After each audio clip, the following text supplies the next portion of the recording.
Dobry вечер, muy дорогие друзья. Buenas noches, mis queridos amigos. ¿Cómo andan? Espero que estén todos bien. Hace mucho tiempo no hacíamos videitos.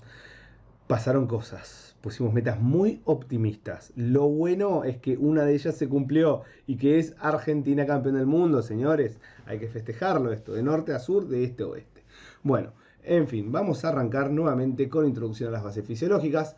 Vamos a continuar con uno de los últimos videitos, espero, de bioelectricidad. Sé que es un tema larguísimo, sé que es pesado, pero bueno, es muy importante. Hoy lo que vamos a ver es un par de fórmulas en particular, cómo resolver. Hoy es pura matemática. Vamos a tratar de responder dos interrogantes. Uno, ¿cuántos iones entran o salen durante la fase cero del potencial de acción? Y cómo cambia la concentración de dichos iones durante la misma fase del potencial de acción.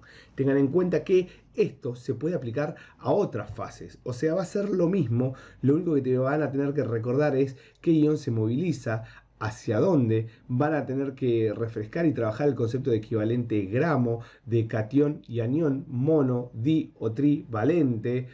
Trivalente creo que no hay ninguno, o sea, no hay ninguno que nosotros trabajemos, pero digo, se van a ver iones monovalentes o divalentes por lo general. Así que, bueno, básicamente eso. No se desesperen porque todo lo que es electroquímica o lo que es química en sí misma lo vamos a ver más adelante. Lo que es potencial de acción lo vamos a ver más adelante también. Así que nada, llévense los conceptos más grandes. La idea es que puedan resolver estas dos o tres preguntas que les pueden llegar o no a aparecer en los choice. Sobre todo en los finales cuando toman mucho neuro o toman mucho propiedades de membrana, ¿sí? Así que bueno, vamos a arrancar con fuerza, como dijo de la esa del YouTube. Así que bueno, vamos. La membrana celular. ¿Qué recuerdan de la membrana celular? Yo ya mucho no me acuerdo, pero creo que la membrana celular funciona como capacitor. Es decir, almacena cargas y o energía en la adyacencia de la membrana. Recordemos los principios de electroneutralidad. Tanto líquido intracelular como extracelular son electroneutros, pero difieren en su composición molecular o su composición química. Esto hace que las cargas se aparejen a un lado y hacia el otro de la membrana, atrayéndose entre las opuestas. Nos trae de la mano un poquito de la ley de Coulomb. Las cargas poseen fuerzas de atracción o de repulsión y esta fuerza disminuye a medida que aumenta la distancia entre ellas. Entonces, nuestra membrana. Nuestra membrana tiene la propiedad de la capacitancia y la capacitancia está dada por las propiedades físicas químicas de la membrana. La capacitancia es proporcional a la superficie de membrana y es inversamente proporcional al grosor considerando la composición de las membranas, considerando la distancia que puede haber entre cargas, inclusive considerando la diferencia de concentraciones de partículas a cada lado de la membrana. ¿Qué nos quiere decir esto? Si nosotros tenemos una célula con una superficie muy grande, es una célula que tiene alta capacitancia, alta capacidad de almacenar cargas en la adyacencia de su membrana. Si tenemos a su vez una célula con una membrana celular que es muy finita, también tiene alta capacitancia, porque la distancia entre cargas va a ser muy corta y las fuerzas de atracción y repulsión van a ser muy grandes. ¿Ok? Bueno, ¿qué viene de la mano de esto? De la mano de esto viene otros conceptos que estaban en la ley de Coulomb que nosotros no abordamos por ser algo que nos excede en este caso, pero lo básico lo tenemos que saber, y eso es la constante dieléctrica. El R es la constante dieléctrica relativa, ¿sí? O es la constante dieléctrica que nos permite definir la permitividad relativa de la membrana. ¿Qué tanto nos permite esa membrana que pase o no pase algo a través de ella? Sé que les va a sonar a recuerdos de Vietnam, tipo ley de Fick o algo así, pero bueno, tiene todo un poquito que ver con todo, ¿sí?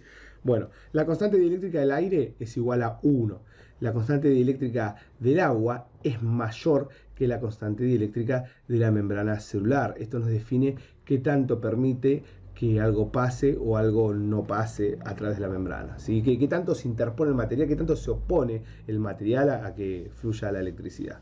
Bueno, ahora, el E0 es una constante dieléctrica de vacío y vale 8,85 por 10 a la menos 12 Coulomb cuadrado sobre Newton por metro cuadrado. Nada, dato ahí random.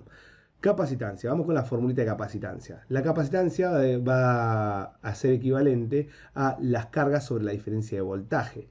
La capacitancia se va a medir en faradios. Ahora, las cargas se miden en coulombs y la diferencia de voltaje se mide en voltios. Tengan presente las unidades, por favor, porque va a haber mucho pasaje de unidades. Ahora, la capacitancia considera a su vez las propiedades físicas químicas de la membrana, por lo cual va a considerar nuestra constante dieléctrica, va a ser multiplicada esta constante eléctrica por el área de superficie sobre la cual estemos trabajando y a su vez esto lo vamos a dividir por el grosor de la membrana o la diferencia de distancias que hay entre las cargas. Fundamental que puedan reconocer esto, ¿ok? Bueno, vamos a seguir y vamos a avanzar con lo que es nuestro interrogante. ¿Cuántos iones entran o salen realmente durante la fase cero del potencial de acción? Entonces, nosotros cuando tenemos una célula en reposo sin traducción de señales, la célula no está despolarizada. La célula mantiene su potencial eléctrico transmembrana, es decir, mantiene las cargas en la adyacencia de la membrana. Obviamente no son estáticas, no están quietas, entran y salen, pero todo esto se mantiene gracias a las bombas, a los canales, etc. Cosas que ya vimos. Ahora, cuando ocurre la despolarización de la membrana, ocurre una inversión de cargas. La célula entra en transducción de señales. Cuando la célula se despolariza, se produce esta inversión de cargas por el pasaje de las mismas a través de la membrana. Entonces, nosotros tenemos que pensar que hay un flujo de cargas de una u otra manera. Y ese flujo puede ser medido, puede ser cuantificable. Entonces, vamos a replantear la fórmula de capacitancia, que era carga sobre diferencia de voltaje, y ahora vamos a decir que las cargas son equivalentes, las cargas movilizadas son equivalentes a la capacitancia multiplicada por la diferencia de voltaje. ¿Cómo se mide la capacitancia normal, estándar, fisiológica de una membrana celular random? Bueno, la capacitancia por lo general vale 1 microfaradio por centímetro cuadrado. Y la diferencia de voltaje vamos a tomar en este caso la del sodio, catión monovalente. ¿Por qué? Porque el sodio va de 0 a 100, nos da un número redondo, es el ejemplo más noble, como quien dice.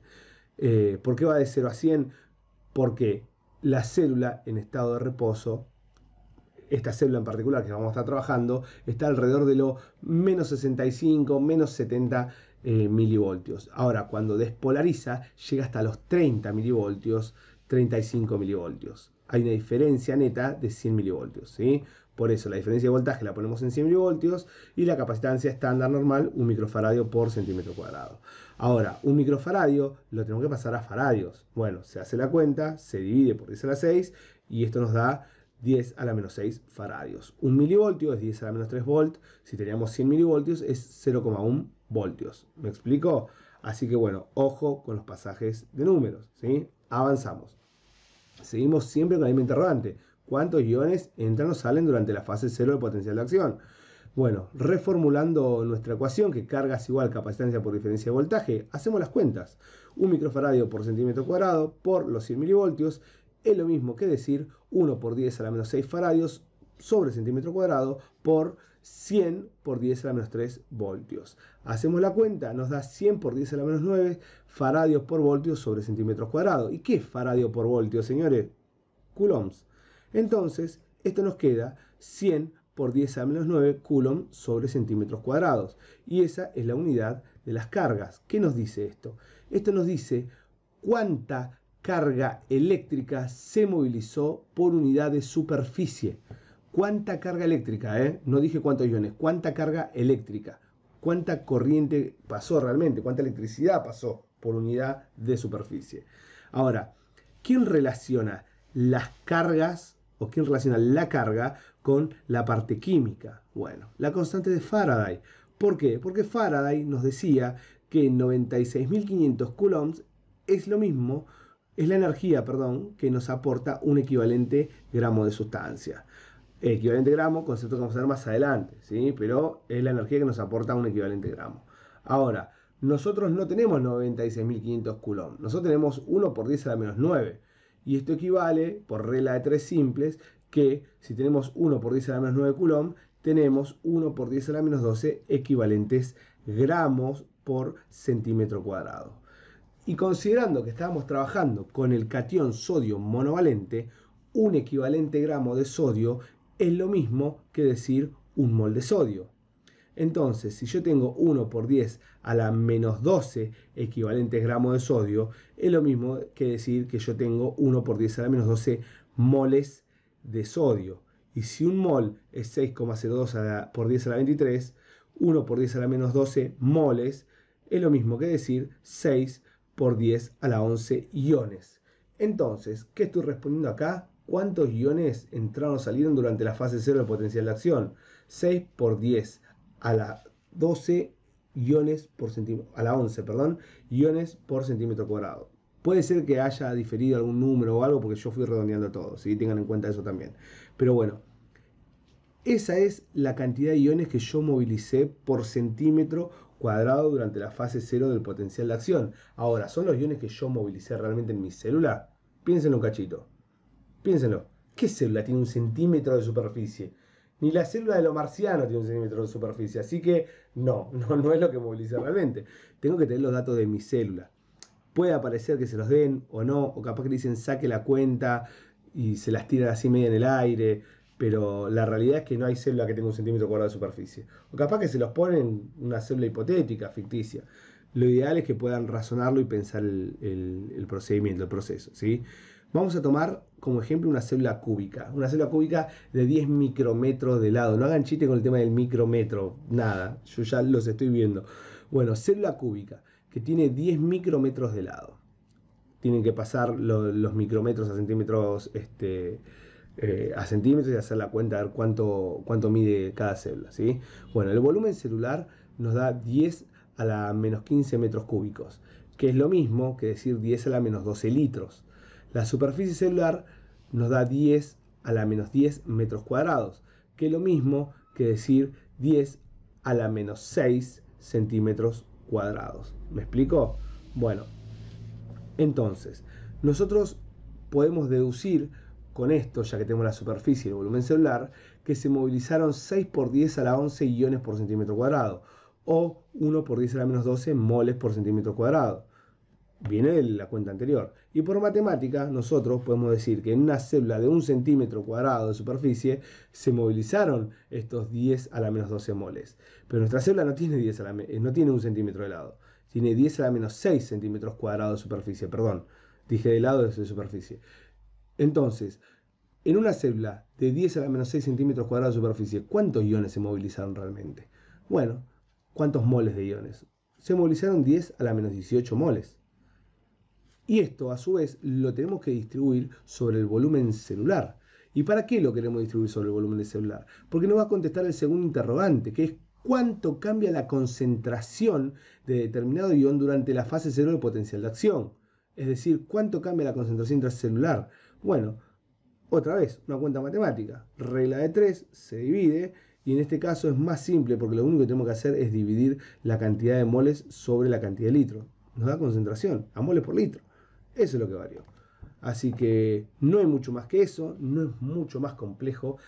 Esto los ayuda a responder todas las preguntas de Choice que le aparezcan relacionadas a esto. Tengan en cuenta que pueden cambiarle los valores, le pueden poner que es otra fase, le pueden poner que es otro ion, les pueden poner un ion divalente. Tienen que tener muy aceitado el concepto de equivalente gramo. Yo acá se los hice con sodio, después cuando veamos la parte química para ver cómo sacar los otros equivalentes y demás. Pero la mecánica es esta, la tienen que tener muy aceitada. Sería una pena perder 2 preguntas que les pueden aparecer o una por esta boludez, que es matemática. 5 minutos tardan en hacerlo. Nada, la piensa un toque, calculador y ya fue. Pero bueno, listo.